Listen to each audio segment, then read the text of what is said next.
Fala pessoal, Fabrício Lisboa aqui falando, começando mais um vídeo aqui para o canal Manda Pra Render.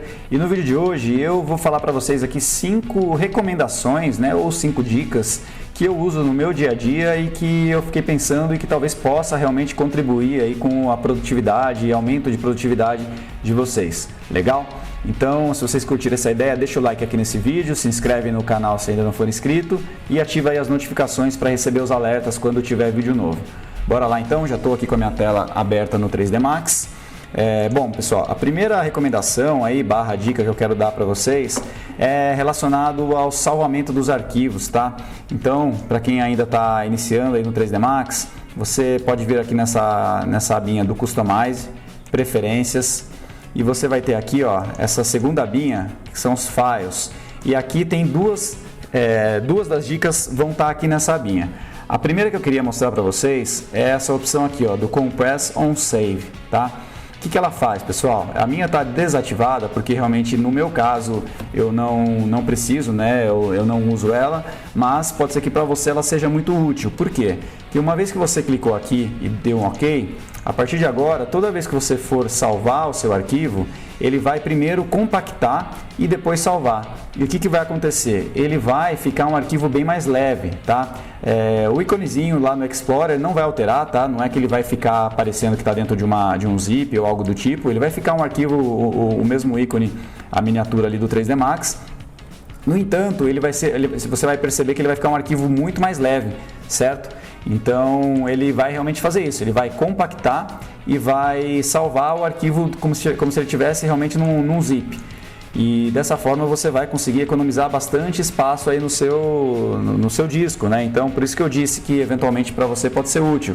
Aqui no estúdio a gente tem bastante espaço, então a gente não tem esse problema de necessidade de espaço no nosso servidor. Então por esse motivo eu não uso, né, essa opção. E também o que acarreta, né? Por qual que é o motivo? O lado bom dele é esse, que ele ocupa menos espaço, tá?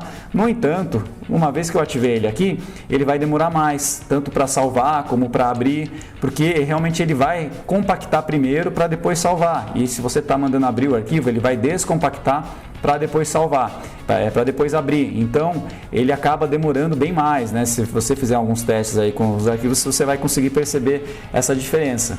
Por um lado ele fica mais leve, por outro lado ele demora um pouco mais, né? Bem mais, até dependendo do caso, para abrir, para salvar, tá? Então por esse motivo eu não uso, porque eu não quero perder esse tempo a mais, sendo que eu tenho espaço suficiente em disco.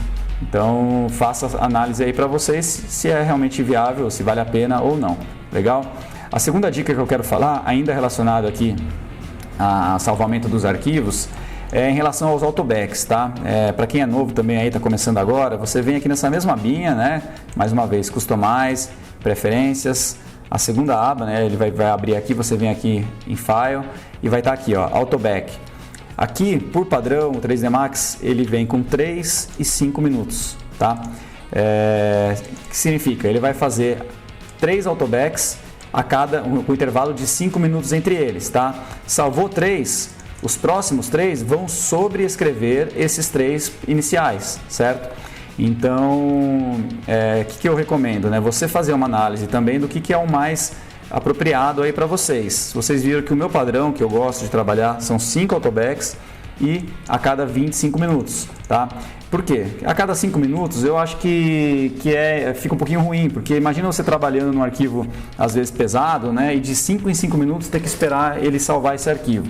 E da mesma forma, se você tiver qualquer tipo de problema e perder 5 minutos de trabalho, não é nada que vai, né, impactar aí, não vai te atrapalhar tanto assim. Ter que refazer esse trabalho. Agora, quando a gente por isso que eu coloquei 25 minutos, né? Então, acho que 25 minutos já dá muitas vezes para a gente fazer coisas, às vezes, muito importantes, que se tiver que refazer seria muito ruim, né? Então, eu considerei que 25 minutos para mim é o ideal e eu coloquei 5, porque eu gosto de ter uma segurança a mais realmente, né? Então, ele só vai começar a sobreescrever a partir do 5º autoback que ele fez, certo? Dessa forma aí, a gente pode até muitas vezes estar trabalhando num arquivo, fechar, começar a trabalhar em outro e por algum motivo precisar pegar um autoback do outro arquivo anterior ainda e você tem aí, então se a gente está falando de 5 autobacks a cada 25 minutos, a gente está falando aí de mais de 1h30 ou 2 horas de segurança que você tem para recuperar um arquivo se necessário, legal? Então esse AutoBack é mais uma dica, uma recomendação aí que eu deixo para vocês, caso vocês ainda não conhecessem. Deixa eu fechar aqui. Próxima recomendação, pessoal, eu vou criar um box aqui para facilitar, para mostrar com mais facilidade, é o seguinte. Quem trabalha com AutoCAD, que é o meu caso, né, muito antes de mexer no 3D Max, eu já trabalhava no AutoCAD, aprendi no primeiro semestre da faculdade. Lá a gente tem a seguinte ferramenta de seleção. Se você clica da esquerda para a direita, você precisa englobar o objeto todo para conseguir selecionar ele. Caso você não pegue ele inteiro, ó, por exemplo, se eu fizer isso aqui, ó, ele não seleciona, olha só. Certo? Lá quem trabalha com AutoCAD sabe do que eu estou falando. E se eu clico da direita para a esquerda, eu não preciso selecionar o objeto inteiro. Se eu selecionar ele inteiro, ele vai selecionar também, mas se eu pegar só um cantinho dele aqui, ó, já vai ser o suficiente para ele entender que eu estou selecionando esse objeto. Tá? Então, aqui no 3D Max, para você alterar entre um e outro, existe esse botão aqui, ó. Se você deixar ele dessa forma, ele vai te obrigar a selecionar o objeto inteiro, mas tanto da direita para a esquerda, como da esquerda para a direita, como da direita para a esquerda, certo? Da mesma forma, se eu deixar ele assim, ele vai funcionar da mesma forma da direita para a esquerda, como da esquerda para a direita. Só que eu quero manter ele no padrão do AutoCAD, eu não quero ter que ficar alternando aqui nesse botão. Imagina que para cada vez você vem aqui ter que clicar, não é produtivo na minha opinião. Você pode vir aqui em Customize, Preferências, agora aqui na primeira abinha, ó, tem aqui essa opção Scene Selection. Basta você ativar aqui, ó, Auto Window. Dessa forma, você pode escolher se é da direita para a esquerda, cruzando, né, ou da esquerda para a direita. Como eu disse que eu venho, né, do AutoCAD e lá é dessa forma, então eu coloquei aqui, ó, da direita para a esquerda, basta você cruzar o objeto que ele já vai selecionar. Então, da direita para a esquerda, basta cruzar pelo objeto que ele já vai selecionar, certo? Então, essa é mais uma recomendação aí. Se vocês ainda não conheciam essa opção, saibam que dá realmente para configurar e deixar igualzinho ela no AutoCAD, e que para mim faz todo sentido, porque eu já aprendi isso há muitos anos e continuo, e como eu também alterno, né, direto a gente está trabalhando no AutoCAD também, a gente não tem nenhum conflito aí de comando entre os softwares. Legal? Bom, quarta recomendação, pessoal, que eu quero dar é a seguinte. Você vier aqui na segunda abinha, ó, dos modificadores, a gente tem aqui o Modifier List. Se você clicar, vai abrir aqui todos os comandos, né? Deixa eu selecionar o objeto para ele poder mostrar. Todos os comandos, certo? Tudo que está aqui a gente pode aplicar no nosso objeto. Só que, se você clicar aqui, procurar o comando, ele é um tempinho que você está gastando que você não precisa. Por que você não precisa? Basta você colocar os botões. Olha só, esses todos aqui, ó, deve ter acho que uns 20 botões aqui, se eu não me engano, são os que eu criei para mim, certo? E eu uso eles praticamente todos os dias, tá? Acho que deve ter um ou outro aqui que eu não uso diariamente. A grande maioria deles eu uso diariamente. E isso daqui facilita muito realmente a você aplicar os comandos, né? Imagina se eu quiser aplicar um VW Map. Aqui já está aqui, ó. Cliquei, um botão, tá feito. Agora, se eu não estou com ele ali, eu tenho que vir aqui, buscar aqui o VW Map, onde é que ele está, aqui, tá? Olha o tempo que eu perdi para encontrar o comando, sendo que aqui eu poderia ter colocado ele, posso colocar ele aqui um botão e rapidinho encontrar, tá? Então, produtividade também é algo fundamental para a gente, pessoal. A gente tem uma demanda realmente muito grande aqui dentro do estúdio e todo mundo, né, quem trabalha em casa também, de freelancer, a gente sabe a correria que é. Então, tudo que a gente puder fazer para facilitar e aumentar a nossa produtividade, a gente tem que fazer, certo? Claro que você pode colocar também aqui no botão direito do mouse, se você quiser, dá para adicionar aqui os comandos, mas esses botões aqui para mim facilitam demais a minha vida e realmente eu ganho muito tempo. No final do dia eu ganho muito tempo, no final do mês, no final do ano, então imagina o tempo que a gente economiza, e tempo é dinheiro, então a gente tem que realmente aumentar ao máximo a nossa produtividade e recomendo vocês fazerem isso, tá? Só mostrando rapidamente aqui como configurar esses botões, ó, basta você clicar com o botão direito aqui em cima do Modifier List, clica aqui em Configure. Aqui, pessoal, estão todos os botões que eu criei. Aqui você coloca a quantidade, né? Então vamos colocar aqui, por exemplo, 6, só para ficar mais fácil de explicar. E basta você vir aqui, ó, clicar e arrastar. Então, se eu quiser colocar esse botão aqui, olha só, fácil assim, tá? Feito isso, você pode inclusive salvar, tá? Vamos colocar aqui como botões esfera. Vamos dizer que eu queira criar aqui uns botões novos para mim. Fiz isso, ok, já vai estar aqui. Se eu clico com o botão direito, ó, ele já tem aqui, ó, tá vendo o que eu criei agora?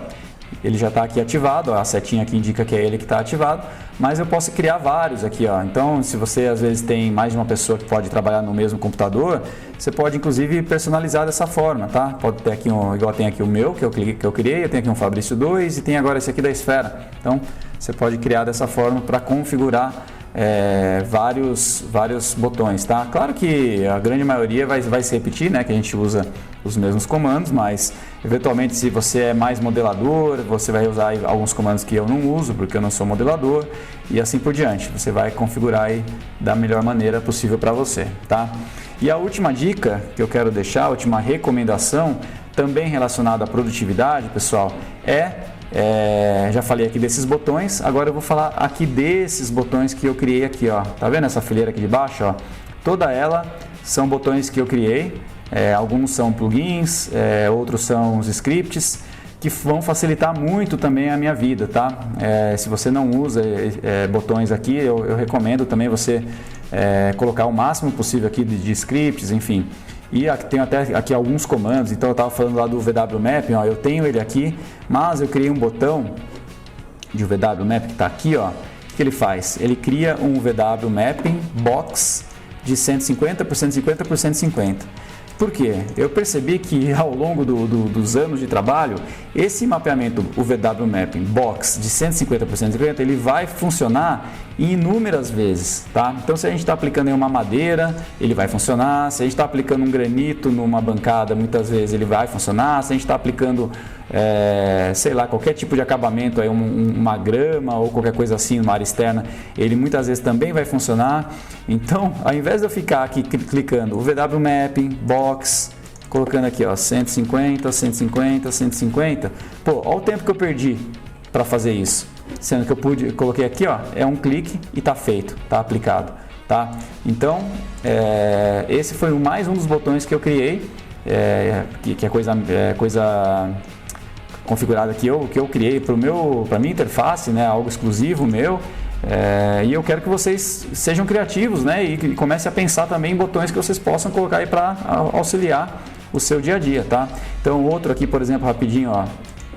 Aqui eu tenho um botão que é o Interactive Mode. Então, o que ele faz? Ele já abre o frame buffer aqui do Corona e já começa o render interativo, tá? Então, muitas vezes, se eu vier aqui, ó, tem que clicar aqui, segurar um pouquinho para ele aparecer e soltar para ele começar o render interativo. No meu, é um clique, já está ali o botãozinho e boa, entendeu? Já ganhei tempo aí, ganhei alguns milésimos de segundos, nesse caso aqui é bem pouco tempo que a gente gasta mais realmente. Só que isso, ao longo dos dias, dos meses, dos anos, né? Para pensar o tempo que você vai acabar economizando, tá? Eu vou gravar um outro vídeo depois só mostrando essa minha interface aqui, ó, mostrando o que cada um desses botões aqui faz. Eu acho que vale a pena, tá? Mas por hora eu só queria realmente ligar esse alerta aí. Se vocês não usam essas funções, comece a pensar a usar, pessoal, porque realmente a produtividade para a gente é fundamental. A gente tem aí prazos muito apertados na maioria das vezes e todo o tempo aí que a gente conseguir economizar é um tempo a mais que a gente pode dedicar, por exemplo, a uma textura, a uma finalização, a uma iluminação, que é isso que vai realmente fazer a sua imagem chegar num patamar mais alto de qualidade, beleza? Era isso, pessoal, vídeo mais rápido hoje, só para dar essas dicas aí que me vieram na cabeça esses dias. Espero que vocês tenham gostado, deixa o like aí no vídeo, até a próxima, grande abraço e manda para render.